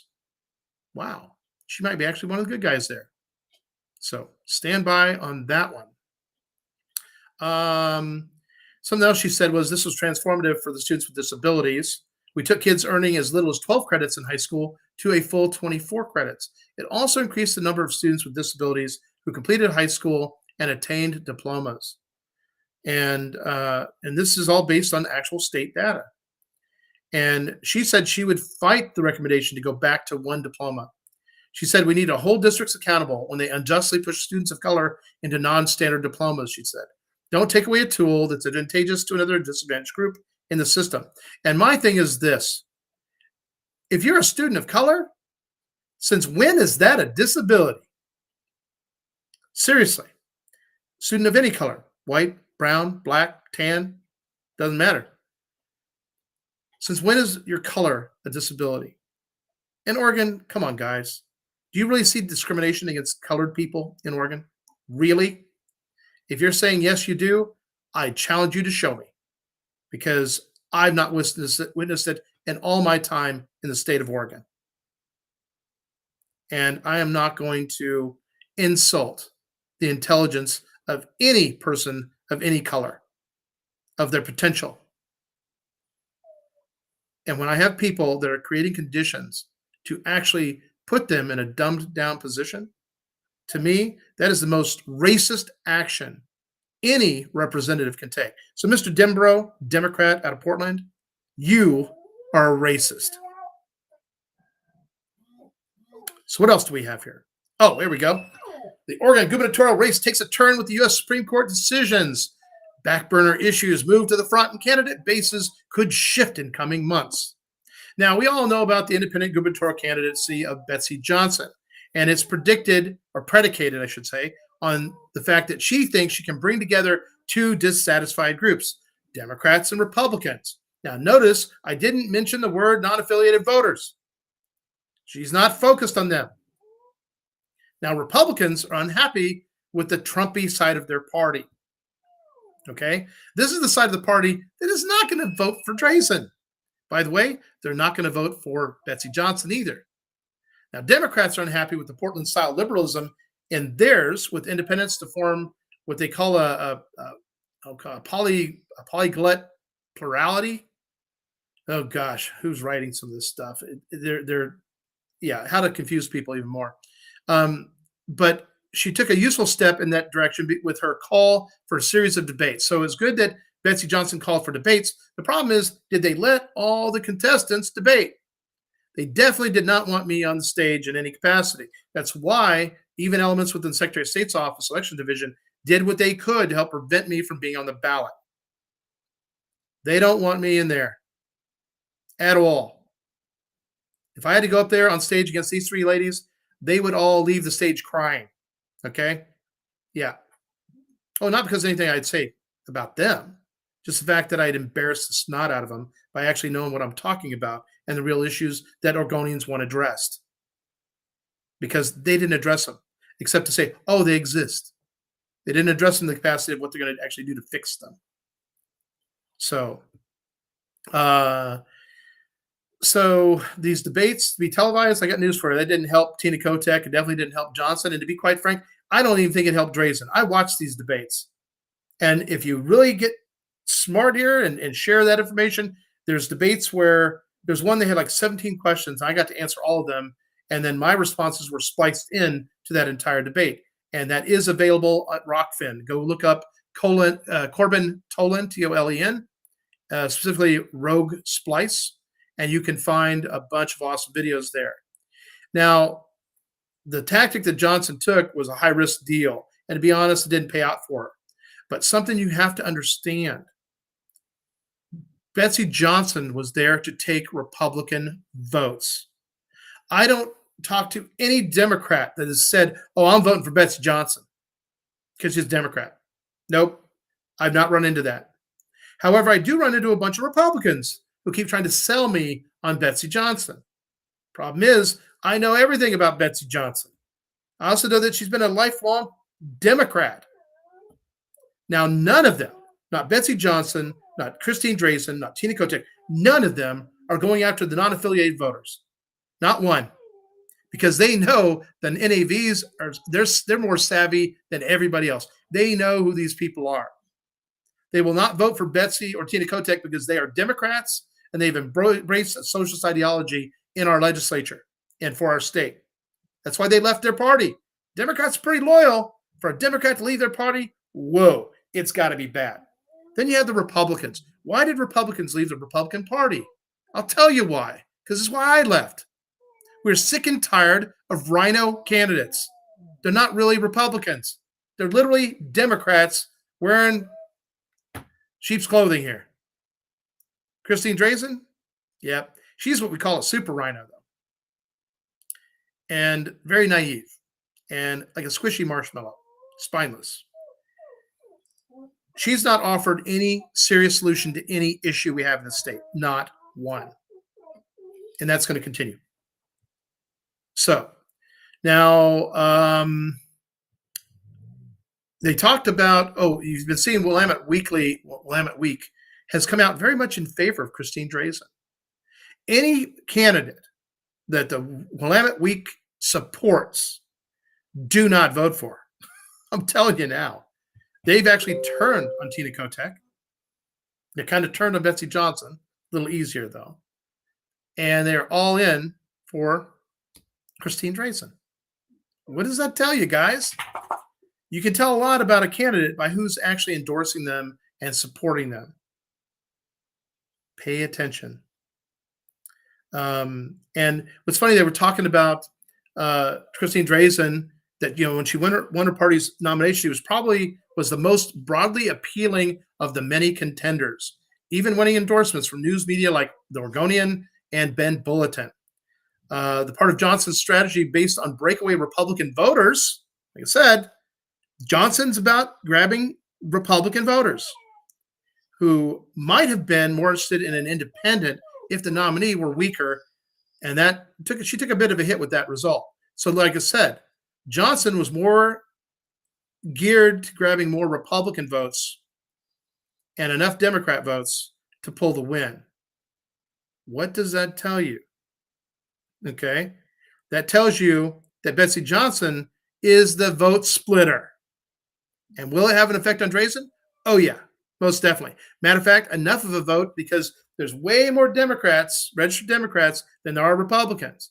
And there's way more of them that voted the primary than Republicans. And Drazen only got 23% of the ones that voted in the primary. 77% of Republicans that voted in the primary are probably not going to vote for Drazen except for out of guilt or having been coerced. But a lot of them aren't even going to vote for Betsy Johnson because you know what? They go, that's a Democrat. She's not really an independent. She's not even really an NAV. Yeah, so that was her strategy. They split the vote 3 ways. And the simple truth is this, they ignored the non-affiliated voter because they know that there's really nothing they can do to earn that vote back. So for me, I can. Read my contract with Oregon. Non-affiliated voters everywhere should be writing me in. Not even a question. Bunch of Republicans? Oh, yeah, absolutely. A big chunk of Democrats? Yeah. There's conservative Democrats there. JFK, Blue Dog Democrats still hanging out, but they're on the verge of leaving the non-affiliated voter because you look at the trend line. We have that trend line. Democrats and Republicans all are leaving, and the non-affiliated voter rolls are taken off. There's been no growth like that in the Republican Party or the Democrat Party, yet they are holding on for dear life. And Republican Party, you got 24% of the voter base. 24%. You don't even have a third of it. The Democrats have 34% and dropping. Non-affiliated voters, 34.4% and going up. Yeah. Let me tell you what, you guys, Democrat Party leaders, Republican Party leaders, you guys have screwed the pooch on this one. And unfortunately, it's going to be the people of Oregon that are going to pay for it. So wake up your friends. Do the best you can. I know it's not easy, but we just have to keep trying. And I'm going to move past that. Talks about the abortion rights and all that good stuff with how that came down. And the truth is, guys, is that abortion is actually a state issue. It was never, ever handed over to the federal government to make that decision at all. Okay. But it's like this. When a state can't get something done or a certain group can't get something done in a state, they take it to the federal level in the hopes that the feds will actually force them to engage and do that. That's how it works. So when all of a sudden the feds go, you know what? No, this is a state issue. Go away. That's the right thing for them to do. And that leaves those little special groups. Yes, stop complaining, buddy. You're okay. The special groups are kind of SOL until they can take over an entire state. And yes, they do work on. They're patient, and we need to do the same thing. Now, Vice President Mike Pence has called for a nationwide abortion ban. When was the last time that man called for anything? The guy is like, it's like Weekend at Bernie's, right? He's like a corpse. I don't really hear or see squat out of that guy in the entire time he was vice president and ever since.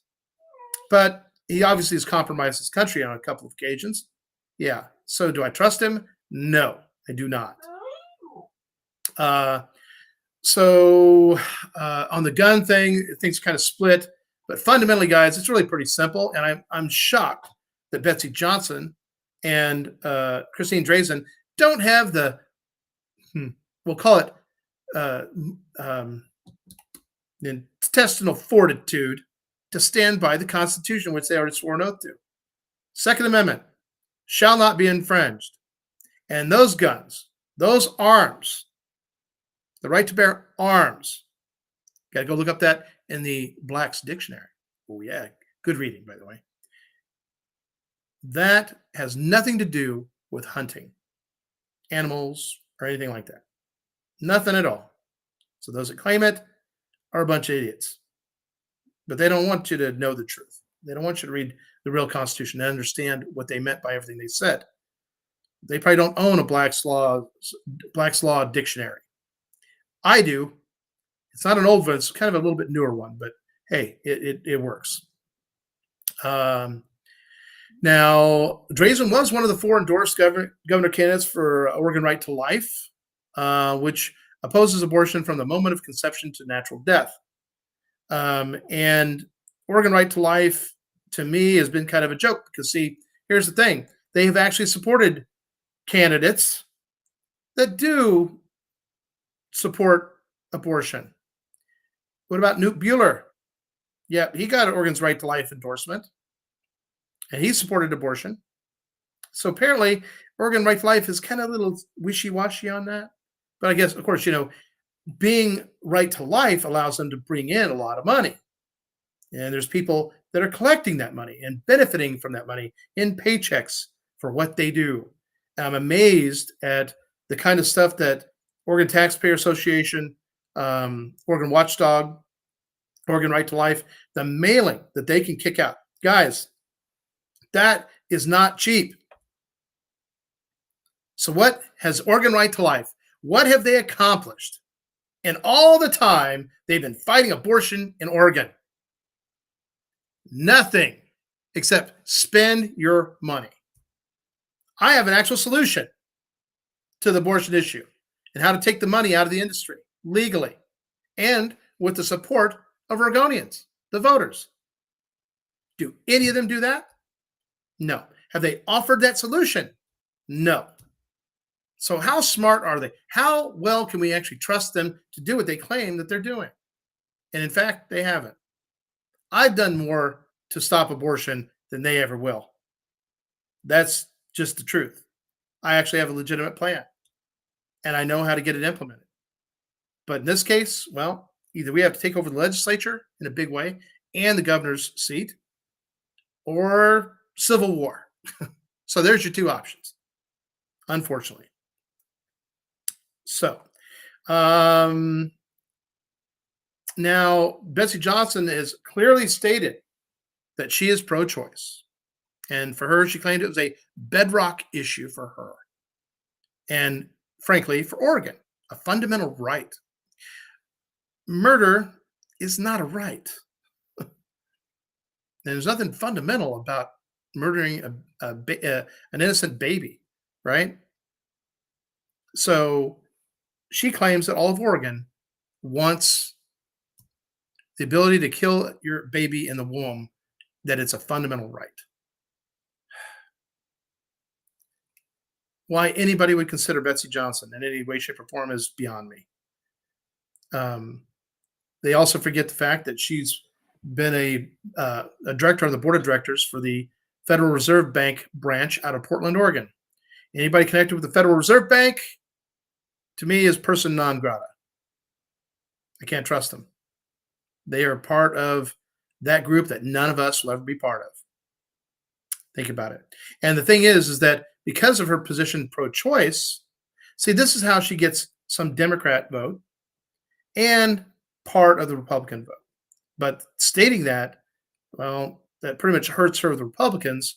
But there's an awful lot of Republicans like, Bridget Barton. Bridget Barton's a Democrat. I don't care what anybody says.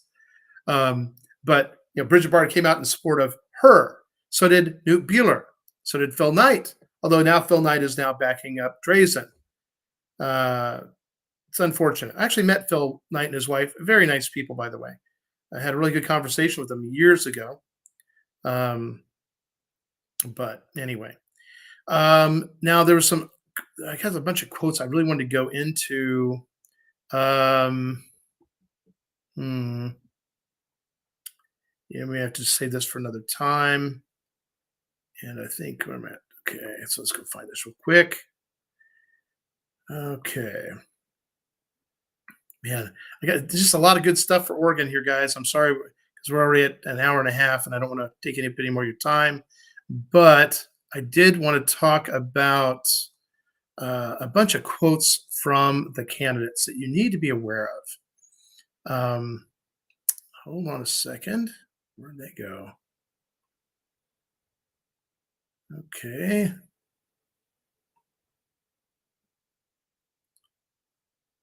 There we go. I think it's right here at the end of this. Because I think these quotes really tell you a lot about who they are. Because there's still people that are on the fence. Now, Drazen said, from hydropower to the incredible carbon sequestration power of our natural resource industries, Oregon always has and will continue to be a leader when it comes to the environment. Okay, problem I have was the whole carbon sequestration. She's not smart enough to understand the carbon process, apparently. So that's not good. She also said the state's role should be to help communities respond to changing conditions on the ground, not to levy new taxes on working people and small business. Hey, I can kind of agree with what she just said there. Here's the problem. She's not telling you about all the new taxes they're about to drop on your head, from the universal health care in Oregon to the mileage tax. That's right. State's going to start taxing you on how many miles you put on your car. Part of the whole cap and trade executive order of Kate Brown. So, no new taxes? I got news for you guys. You can't believe what she's saying. Then she also said we must invest in water infrastructure to address chronic drought and promote active forest management to reduce the frequency and intensity of wildfires. Again, this woman has no freaking clue about why we're in the situation that we're in. She doesn't understand the Bureau of Reclamation has been draining our reservoirs and creating a bigger drought. She doesn't understand just how much water all these additional juniper trees we have drink every day. 40 to 50 gallons a tree a day. We don't drink that much in a month, and probably almost about half a year.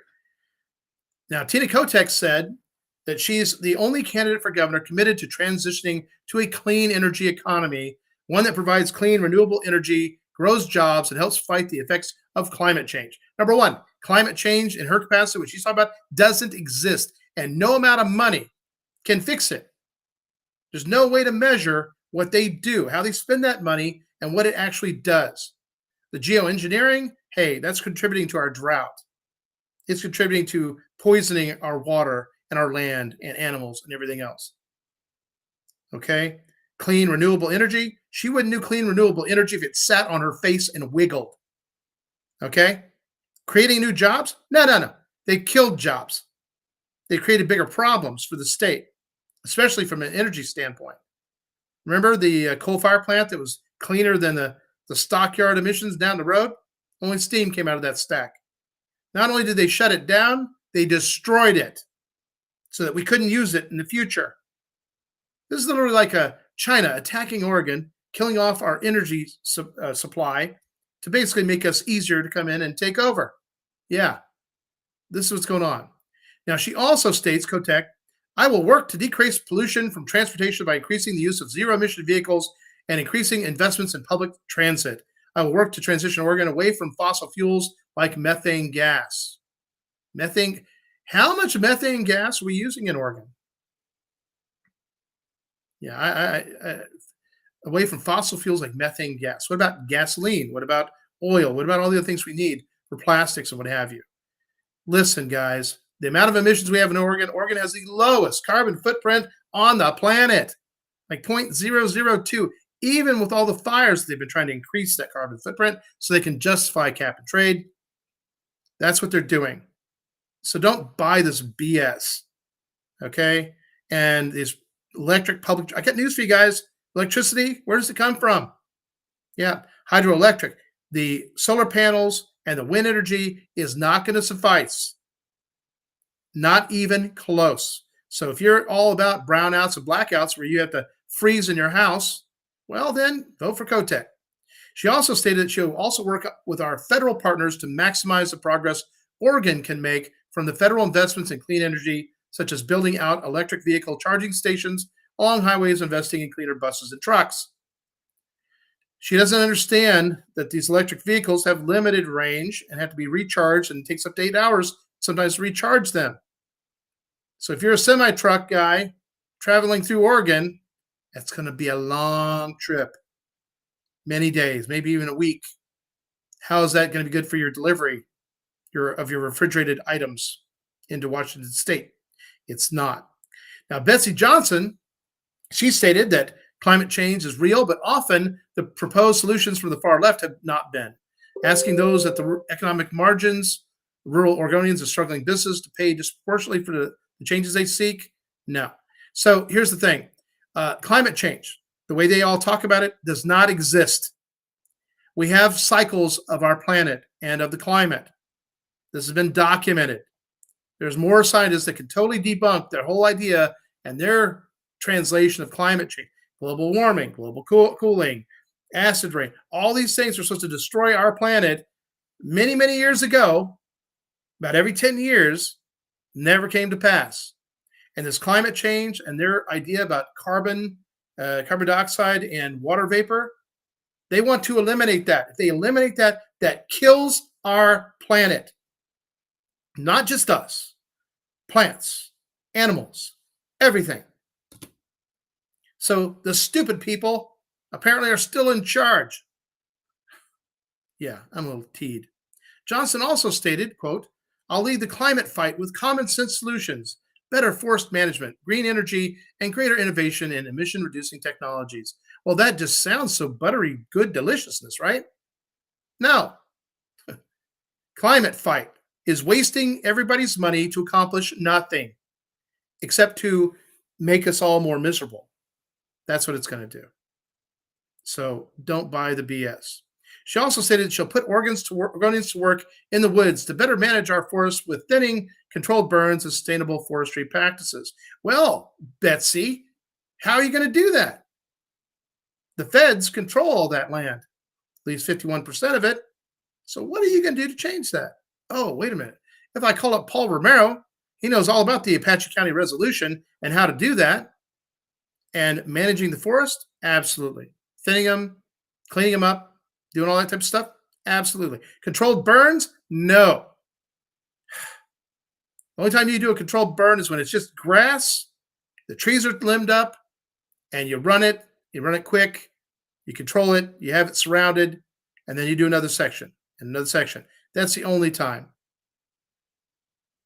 But if we actually manage the forest like we used to, it's a totally different animal.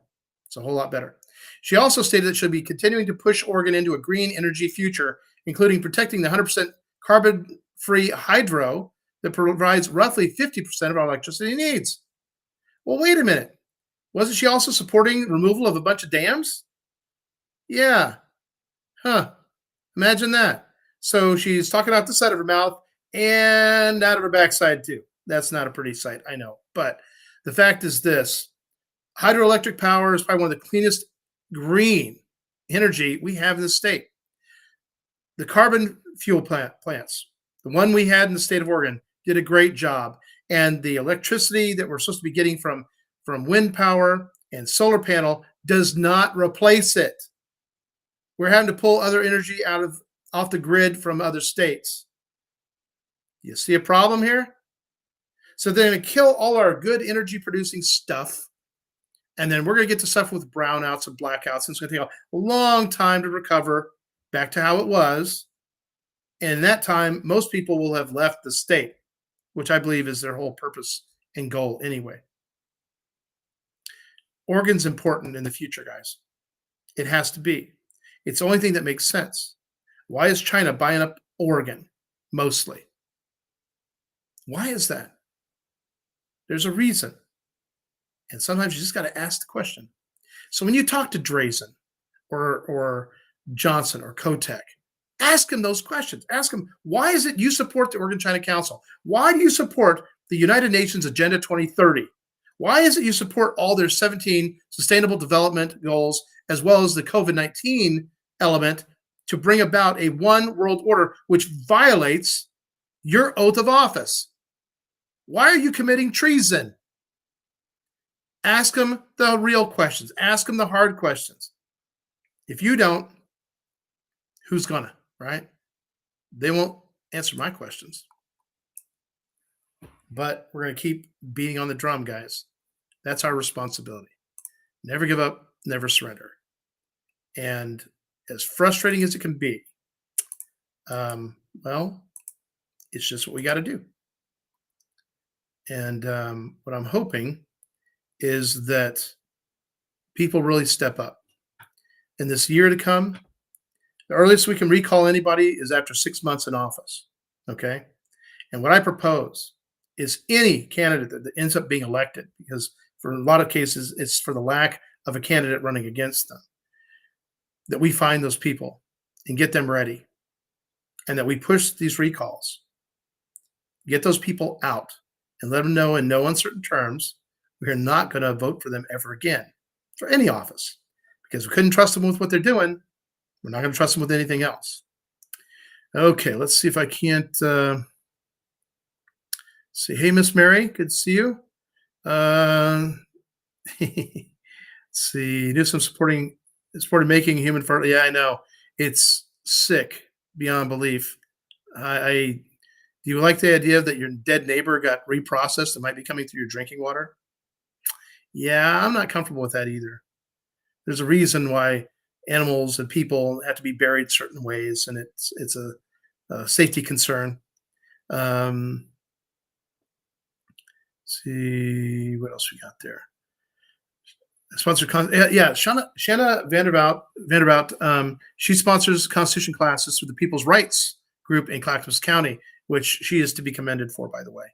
And as she says, it amazes her how many people leave after the meeting is over. In other words, they leave when the class starts. Now, the class has been paid for by somebody else. It's free, right? And people have an opportunity to get great lessons from Chris Ann Hall, and they don't stick around. When you have that opportunity, guys, and I hope that we can get that on tap for everybody, but learn all you can. Educate your children. You have a responsibility to yourself and to your children. The rot of Oregon's government is way too deep. It seems like brute force of the people is the only way through to them. You know, Daniel, I got to admit, there's probably a lot of truth to what you just said. And I, for one, should it come to pass, I will be at the head of that pack. There comes a point when you do have to stand your ground, and there comes a point when you have to draw a line in the sand. But if you ever do that, you draw that line behind them, and then you point it out. And you give them a short couple seconds to get back across that line. And if they choose not to do that, then if Oregon has to see a civil war, then so be it. But understand this. I'm doing everything I can to prevent that from happening by doing it with the people. People get to vote. Non-affiliated voters outnumber the other blocks 34.4%, by more Democrats by about 15,000. So they have 1,017,000 registered voters, and the Democrats have 1,011,000. And if we can just get half, actually probably even a third, 33, 34% of non-affiliated voters to vote and write me in, we win on so many levels. It's going to be frightening. Matter of fact, you're going to see people scared to death. You're going to see people doing everything they can to try to even prevent me after winning an election for not getting into office. You heard that here first. Scoop, hang on there, dude. I'll take you out. Let's see what else we got. He doesn't like algebra. No, well, he likes Scooby snacks. The only thing he likes better than a Scooby snack is a super Scooby snack. And then there's also a quantum Scooby snack that he gets every once in a while. He loves that, which that usually equates to a ham bone. And yeah, he's a good boy. What else we got going? Let's see. That's right, Amanda. Each student brings a paycheck to the school, and it's wrong. But here's the thing. That check needs to be able to follow them wherever. And that includes homeschool, charter school, private school, wherever they go. See, until we do that, public education will never be competitive. It will always be compromising.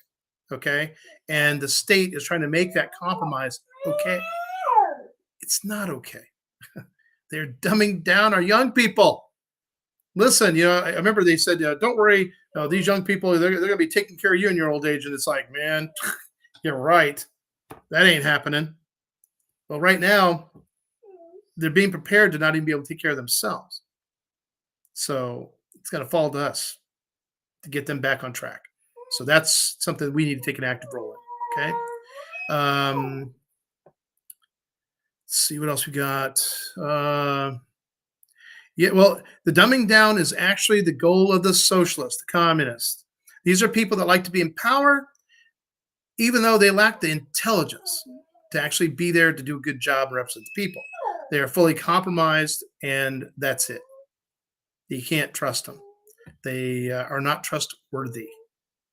Um, see, what's the scoop on Knight? Okay, yeah, Knight, Phil Knight, he donated, I think, a little over $1 million to Christine Drazan. It's kind of like this. See, Phil Knight's been giving a lot of different candidates money over time. Newt Bueller, he funded quite a bit, and Newt Bueller lost. But he probably actually lost because of cheating done in the election. Now, see, if I was Phil Knight and I had Phil Knight's money, I'd find somebody like me. Yeah. And then the other thing I would do is do everything I could to fight the election fraud in the state and exposing that. That would be money well spent. So Phil Knight catches this. Hey, Phil, you met me. I was there to do a repair on one of your appliances years ago. And after having a conversation with me, you told me, because I was running for Congressional District 2, and you said that you would cast your vote for me. And I appreciate that. And matter of fact, I think your wife also said the same thing to me. And it was very nice to meet both of you. And the kicker was, I didn't know who you guys were. But it was nice just to have a conversation while I waited for a call from my boss to tell me why they sent me to the place they shouldn't have sent me. And yes, I am a write-in candidate. And I'm not on the ballot because of a bunch of unruly people that, well, let's put it this way. These people will never do anything. They will never do anything for Oregon. They will never do anything for the people around them. Matter of fact, they will manipulate people in such a way as to create problems for everybody else. Such is their nature. They do not walk in the light. They hide. Okay? And a couple of those names, Laura Barker. We call her Laura Ma Barker. Angela Height. She's also known as Angela Miyake. She's also known as Angie Freedom Fighter. And yes, apparently these people are all leaving the Constitution Party of Oregon. They got in there, did their damage, and now they've left. And the leadership that's still left there, which were recalled actually, those three morons, yes, they're morons. They listen to some women that don't normally give them any real attention, and they fell for it hook, line, and sinker. Yeah. Oh, and by the way, if you read the Constitution Party of Oregon statement in the Voter's Guide, you'll notice at the very end of their little statement, they actually libeled me. They blamed me for all the laws and everything that they violated, that they were found guilty of, and all the mess that they created by literally going with a Republican as their candidate, which they can't do, who had no business running for any office, not even dog catcher. Okay. You're going to learn more about her because I've been waiting for her full military record and her husband's, because we know I have enough information now. I know that they've been lying to people. And once we get the actual record, though, we'll be able to show you how and where. And as soon as I have it, basically there's a backlog is what I found out. It has to do with the 2 years of COVID and government archives. So, but it is coming. It is coming. Yeah, I'm hearing use blue ink on the ballots. I haven't got an actual explanation for that, but I hope that it still reads that blue ink. What else?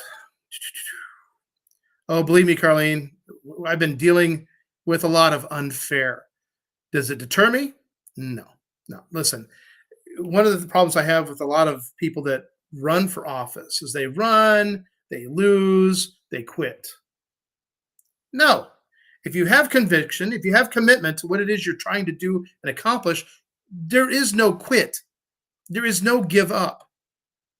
And if any of you know anything about me, you know that about me. You're going to have setbacks. You're going to have failures. It's okay.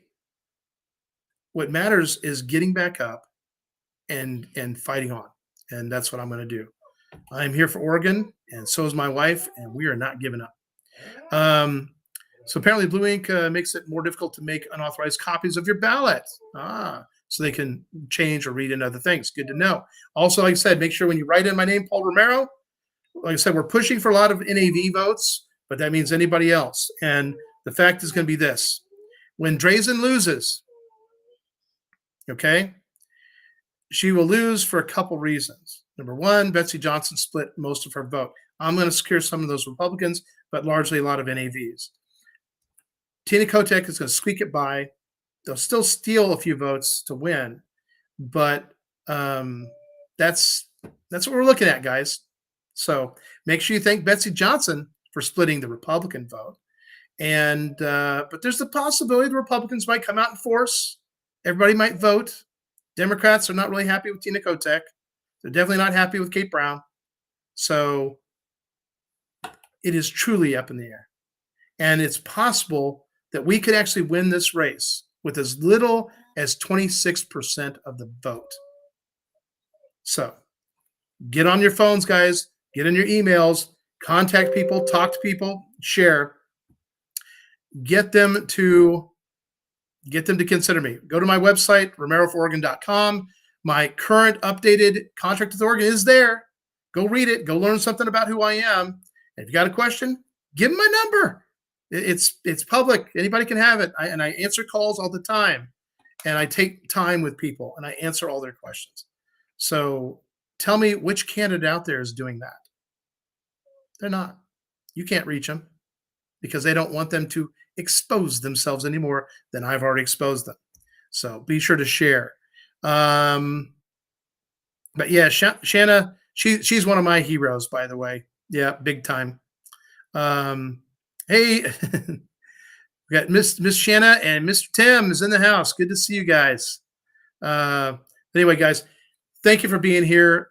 Don't give up. Don't surrender. We can do this. It still can be done. I have a couple more signs I get to go spread around over this direction, trying to get some of them into Central Oregon with a banner. And we just got to keep fighting the fight. But ultimately, it says we've not gotten any feedback or responses to all our emails, to all the different news reporting agencies, newspapers and stuff in the state.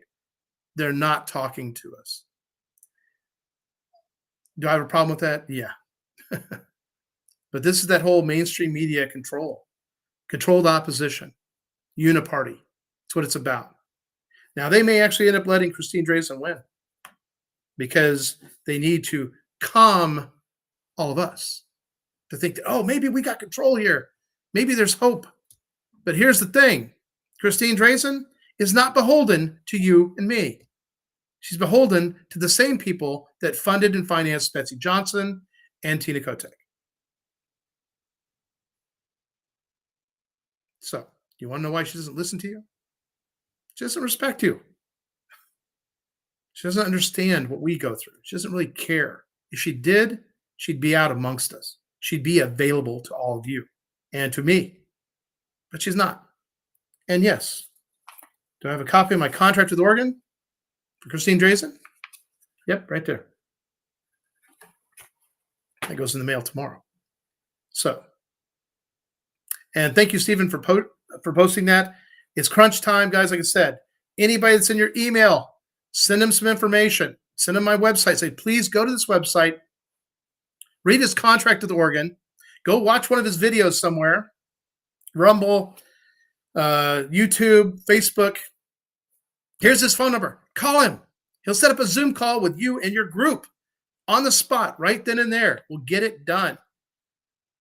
Just make every effort you can, guys. Because I'll tell you right now, Oregon, we are long overdue for a visit and support by President Trump. We are long overdue for a real miracle. Well, why not? So, again, thank you all for being here. And remember, you got a serious dog in this fight, and I'm not going to quit, and I'm not going to give up. So, and for everybody else out there, the ones that we're coming after, I wish you good luck, but it's not going to help you. All right. Y'all have a great night. Thank you so much.